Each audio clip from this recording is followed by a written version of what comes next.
reporting for Katie Chats at Hotdocs Film Festival in downtown Toronto with Oscar-winning filmmaker John Zaritsky. How has it felt for you to be honored at this year's Hotdocs? It's been an incredible week for me, Katie. Certainly one of the highlights of my life. It was a time when I could get together with old colleagues that I hadn't seen for years and years and years.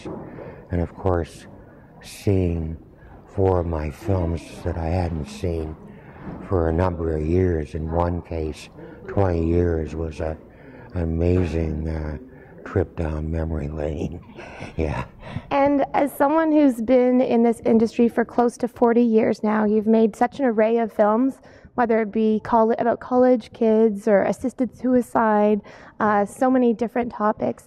But to me, they all sort of focus on people as opposed to, there's environmental documentaries or different documentaries. What do you think influenced you in your life that made you so interested in people and human rights?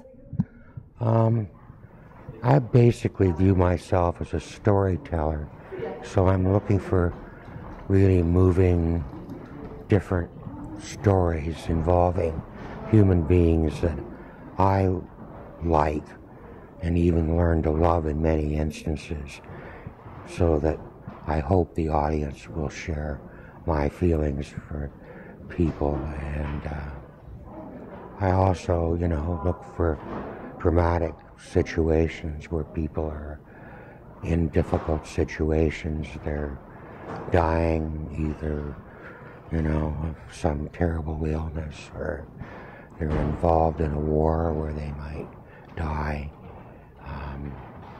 Yeah. And how do you... I'm not happy, though. And how do you go about finding your subjects? Do you sort of wait for something to inspire you, or are you actively always seeking your next project? My ideas come in often different and sometimes very strange ways. I was doing a panel here at Hotdocs and showed 2 clips from films that I had made, and in the first instance explained that I had been motivated to make the film, which was Suicide Tourist, because I got really angry reading about the Sarejevo case, the comatose Florida woman, and the terrible antics of George W. Bush. And angry about that, I decided I would make a film that would counter all of that nonsense that occurred. And I've been a firm believer for years and years in assisted suicide and euthanasia. So that's how and why I got the idea to do that film.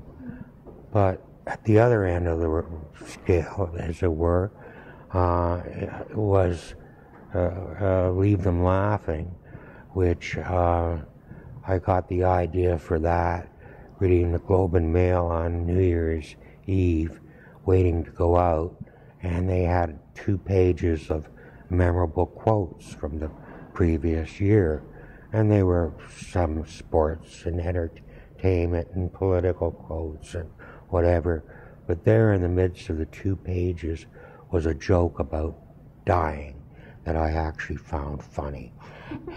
I was so intrigued by this joke and immediately ran to my computer, Googled the author of this joke, and soon knew quite a bit about this marvelously talented comedian, singer, songwriter, beautiful red-headed woman.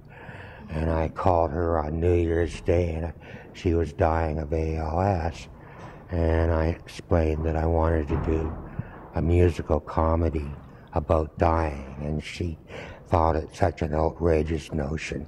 We immediately were on each other's creative wavelength, and so that's, but inspired by a joke, really. And you want to know what the joke was? Yeah, I'd love to know. All right. This comes from Carla Silversmith. She lived in Berkeley. She's speaking to an audience in Berkeley, her hometown, where she was quite well known.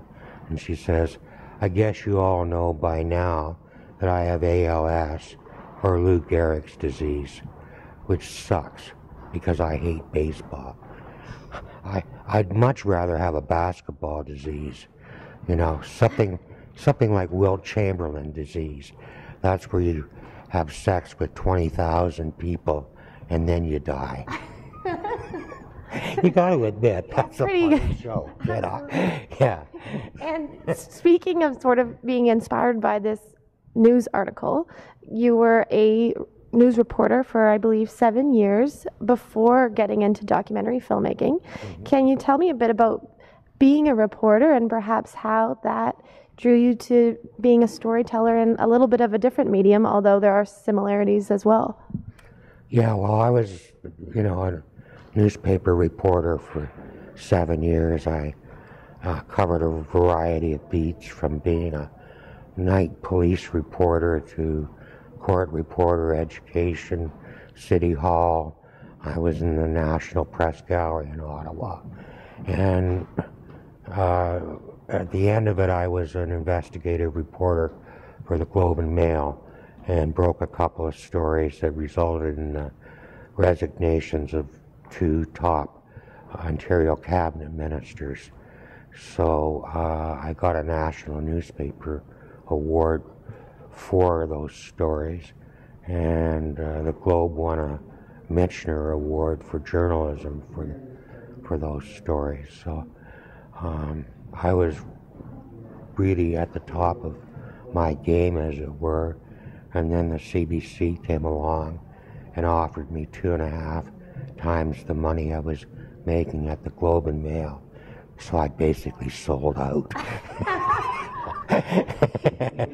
The only documentary filmmaker who ever sold out. Usually we're very pure breed, you know. But in my case, it was pure greed that got me into it. Greedy documentary filmmaker. I think you're one of a kind.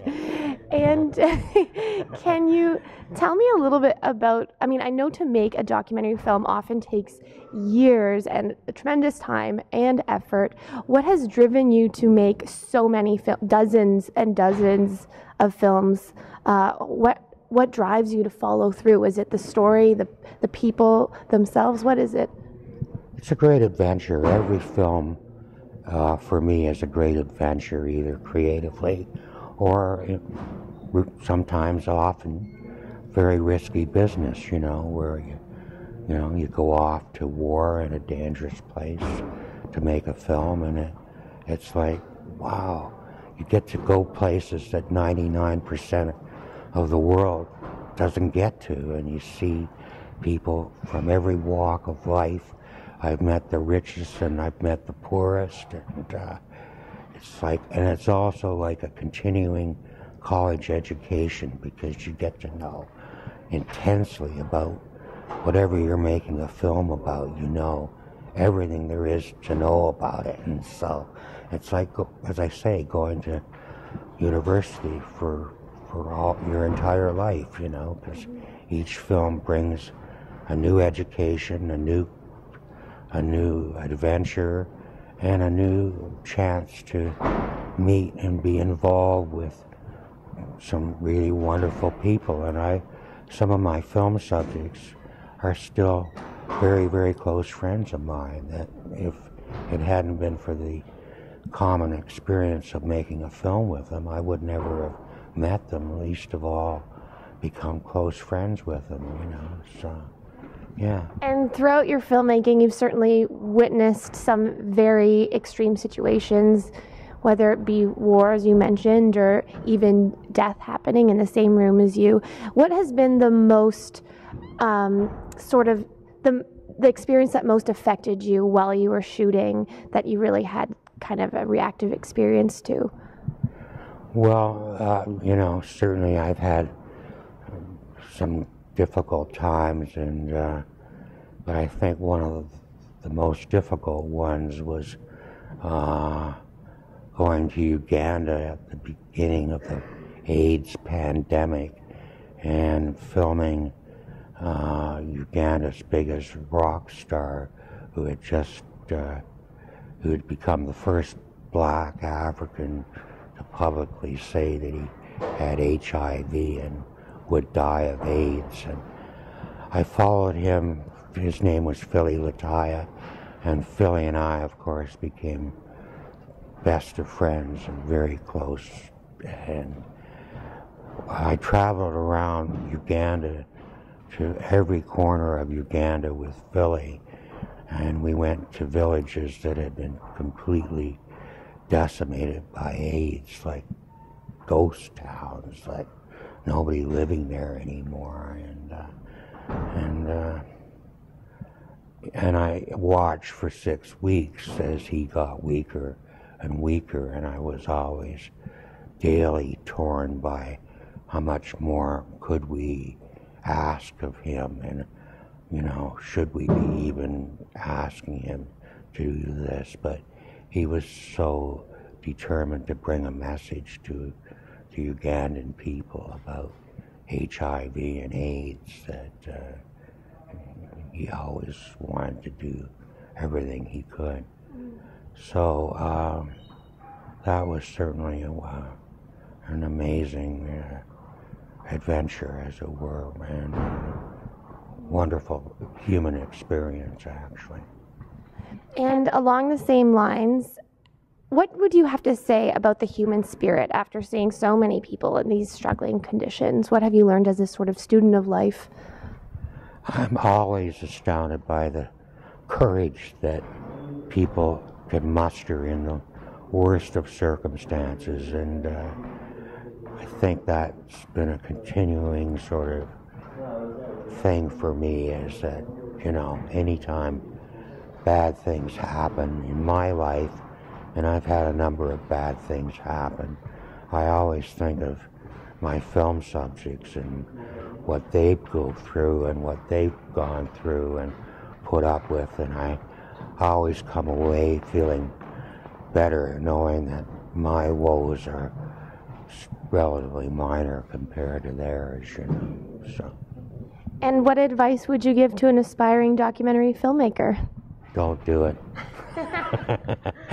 No, quite. I mean, think hard. You're gonna, I feel really, really sorry and badly for young documentary filmmakers embarking on a career, because it's way, way, way more difficult to get financing, to get your projects off the ground than it was in my day, and I'm saddened to see so many of them struggling so hard to be able to do their films, and it's a graveyard of broken dreams for too many young filmmakers, I'm afraid. And how has it felt for you as a former instructor as well to see two of your students win prizes here at Hotdocs? It's been really, truly one of the highlights of my week, because I taught documentary filmmaking at University of British Columbia, and as you said, two of my former students won major prizes. One, Namisha McCurridge, won a $10,000 prize for the best pitch at the Doc Festival, and another former student, Madeline Grant, won a $2,500 award for an absolutely wonderful film called The Backward Class. And, it also was the fourth most popular film as of yesterday in the audience award race. So I'm really proud of both of them. And where's the best place for us to find out more information on you and your upcoming project on Eccentrics as well online? If you go to realpictures.com, Real is first Real is R-E-A-L, to Real, R-E-E-L Productions.